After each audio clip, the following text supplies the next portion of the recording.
Olá, meu nome é Aline Esteves, eu sou psicóloga clínica e palestrante. No vídeo de hoje quero falar sobre um assunto super importante, que é o Setembro Amarelo, o mês de prevenção ao suicídio. Nesse mês eu fiz uma série de palestras, workshops, rodas de conversa e gravei muitos vídeos para várias empresas. Então eu não poderia deixar de trazer esse assunto aqui no meu canal do YouTube, não é mesmo? Pois é. Bom, vamos começar essa conversa avaliando sobre os nossos desafios, obstáculos e dificuldades que todos nós enfrentamos. E muitas vezes esses desafios e problemas chegam de uma vez só e nós temos que fazer ali malabarismo para enfrentá-los. E é muito comum sentirmos tristeza, angústia, impotência, irritação, um cansaço físico e mental muito grande, não é mesmo? Pois é. A gente precisa parar e cuidar da nossa saúde física e mental para que esses pensamentos suicidas não dominem o nosso coração. Precisamos tomar alguns cuidados para que isso não aconteça com a gente, com as pessoas que a gente ama. E é sobre isso que nós vamos falar nesse vídeo. Te convido a assistir até o final e compartilhar com seus amigos e familiares, porque conhecimento salva vidas. Bom, a campanha do Setembro Amarelo, ela foi idealizada pela Associação Brasileira de Psiquiatria e pelo Conselho de Medicina, que se uniram na intenção de conscientizar a população sobre a prevenção do suicídio e buscar alertar a população a respeito dessa prática, que tem crescido muito no Brasil e no mundo. Nós precisamos quebrar o seguinte mito. Tem vários, mas o principal e mais delicado é o mito de não vamos falar sobre isso, porque isso pode despertar gatilhos em pessoas que estejam em sofrimento e que passem a pensar em tirar a própria vida. Você já viu isso? Pois é, mas a gente precisa entender que essa prática de não falar sobre o assunto não contribui com ninguém, muito pelo contrário. Falar sobre isso traz consciência, pode ajudar muitas pessoas que estão sofrendo. A pessoa entende que ela pode falar sobre isso, que não é uma vergonha isso que ela está sentindo, está passando, se trata de um momento difícil e que ela não está só. Quando a gente quer deixar essa questão do suicídio velada, escondida, isso faz com que a pessoa se culpe ainda mais pelo que está acontecendo e não ajuda a prevenir mortes. Uma coisa importante que eu quero falar aqui para vocês, que até muitos psicólogos têm receios de fazer essas perguntas que eu vou falar aqui, mas que a gente precisa ter coragem de fazê-la no momento certo, no local ideal. Eu vou falar para vocês. São duas perguntas. Quando a gente percebe que uma pessoa está passando por uma situação de sofrimento muito grande, que uma pessoa mudou de comportamento de forma abrupta, de forma que chama atenção dos colegas da faculdade, da escola, da família, aquela pessoa que mudou muito, sabe? Aquela pessoa que mostra alguns comportamentos que antes ela não tinha. Pois é. A primeira pergunta que você precisa fazer é: você está pensando em tirar a própria vida? Você já pensou em tirar a própria vida? Essa pergunta precisa ser feita num ambiente calmo, seguro, protegido, com um tom de voz adequado. Nunca faça essa pergunta no tom de deboche, no tom de ironia, porque isso sim é muito prejudicial. Essa pergunta precisa ser feita no contexto adequado para que a pessoa se sinta segura para falar: sim, eu estou pensando em tirar a minha vida. Sim, eu não vejo outra solução. A segunda pergunta que você também precisa fazer é: você está planejando tirar a sua vida? Você já planejou como isso vai acontecer? Ah, já pensei, eu já comprei remédio, já comprei corda, já comprei não sei o quê. Enfim, você precisa perguntar, porque a partir do momento que a pessoa pensou em fazer, já é muito grave. Quando a pessoa planejou, aí é mais grave ainda e a gente precisa ajudar essa pessoa porque ela está em sofrimento absoluto. Entendem isso, gente? O que é o suicídio? O suicídio, ele é um ato consciente, deliberado e intencional de tirar a própria vida. Está associado a um grande sofrimento. Nós somos a única espécie que tira a própria vida. Todas as outras pensam no sentido de se proteger, no sentido do instinto de sobrevivência, mas nós, eventualmente, pensamos em tirar a própria vida. Mas, Aline, o que leva uma pessoa a pensar em tirar a própria vida? Porque, nossa, eu já passei por tantos problemas, mas isso nunca passou pela minha cabeça. Pois é. Importante a gente entender que são vários fatores. Isso também é importante a gente falar para que você não se culpe se isso já aconteceu com a sua família, ou se em algum momento, espero que não aconteça, mas se em algum momento acontecer, não se culpe, porque a decisão de tirar a própria vida, ela é da pessoa e ela está associada a vários fatores que nós muitas vezes não temos controle, que é o fator genético, biológico, ambiental e personalidade. Todos esses fatores juntos muitas vezes acabam contribuindo para que essa pessoa pense e acabe até efetivamente tirando a própria vida. Eu vou falar um pouco de estatística para vocês agora entenderem a gravidade desses índices e por que a gente precisa tanto falar sobre isso. A cada 40 segundos, alguém tira a própria vida. Uma estatística mundial, tá? E é a primeira maior causa de mortes entre jovens de 15 a 29 anos. No Brasil, por dia, 32 pessoas tiram a sua vida. Então, assim, é um problema de saúde pública muito sério, que a gente precisa dar atenção a isso e jamais fingir que isso não está acontecendo. Muito pelo contrário. E nós precisamos pensar em motivos para nós vivermos, buscar motivos para que a gente consiga encarar a nossa vida com mais significados, com mais leveza, com mais alegria. E por isso eu vou deixar na descrição desse vídeo esse teste aqui. Ele é um teste da Universidade de Washington, chama Escala de Razões para Viver. Ele envolve 48 afirmações e você vai ler cada uma delas e vai dar uma nota, né? Vai colocar no espaço ali um número de 1 a 6, desde o motivo sem importância até o motivo de extrema importância para você viver. E aí você vai preencher e com isso vai conseguir refletir sobre os motivos que você tem para viver. Os motivos que ele lista aqui são vários. Então, assim, eu tenho uma responsabilidade e um compromisso com a minha família. Eu tô lendo aleatoriamente só para vocês saberem como que são essas afirmações, tá?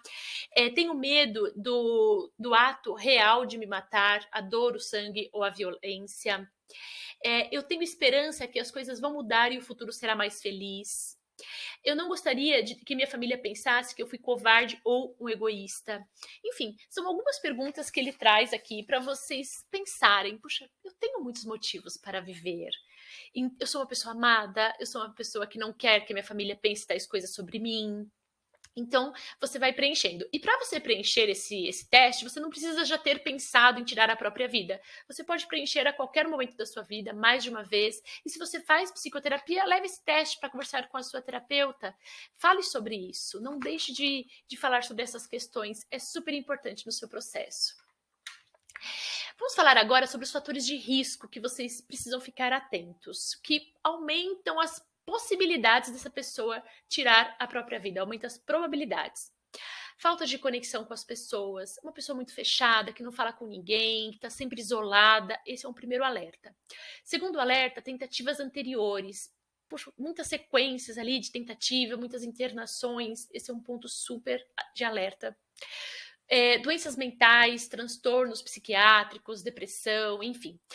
Quando a gente fala de pessoas, né, de seres humanos, a gente não pode falar que tem depressão, vai cometer suicídio. Gente, isso não existe. Tem muitas pessoas com depressão e que não pensam em tirar a própria vida, muito pelo contrário.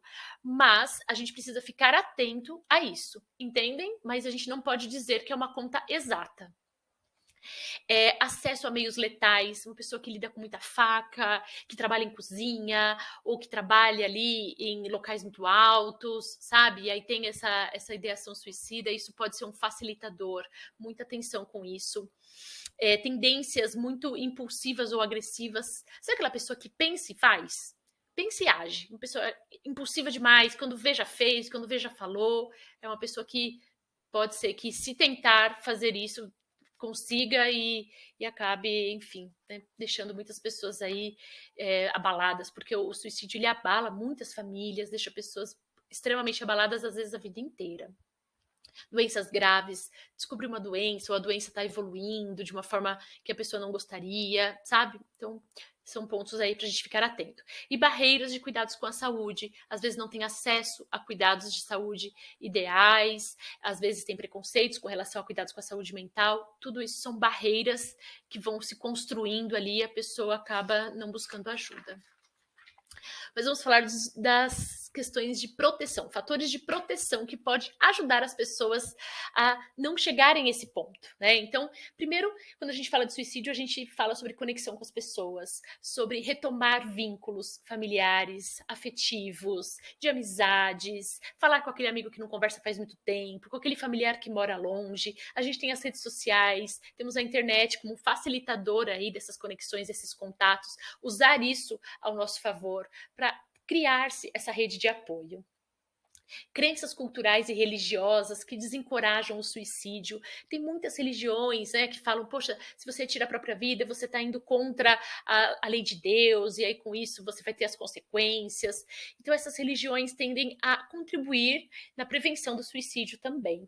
Não estou dizendo que tem religiões que são certas, que são erradas, eu estou dizendo que crenças culturais e religiosas que desencorajam o suicídio realmente é um fator de proteção. Busque relações com pessoas, famílias e amigos, com relações com significado, relações importantes, sabe? Não aquele amigo por amizade ali, por interesse, mas que seja uma amizade genuína, verdadeira e que vai fazer sentido na sua vida. Aquela pessoa que vai te ajudar quando você estiver de madrugada sofrendo, triste, precisando de uma palavra de incentivo, de apoio, essa pessoa estará ali para te ajudar. Bom, e os pontos de atenção?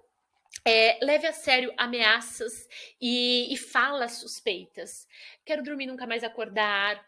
Todo mundo seria muito mais feliz sem mim. Eu não sirvo para nada. São falas muito sérias que a gente precisa ficar muito atenta, muito atento.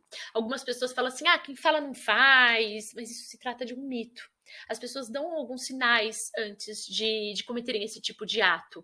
Também a gente não pode dizer que elas sempre dão sinais, porque a gente fala de pessoas e pessoas são imprevisíveis, mas normalmente estudos apontam que elas dão sinais importantes e que a gente não pode ignorar. Agir como se estivesse se despedindo, escrevendo cartas, mandando mensagens como se estivesse num tom muito de tchau, sabe? Então, ficar atento a isso.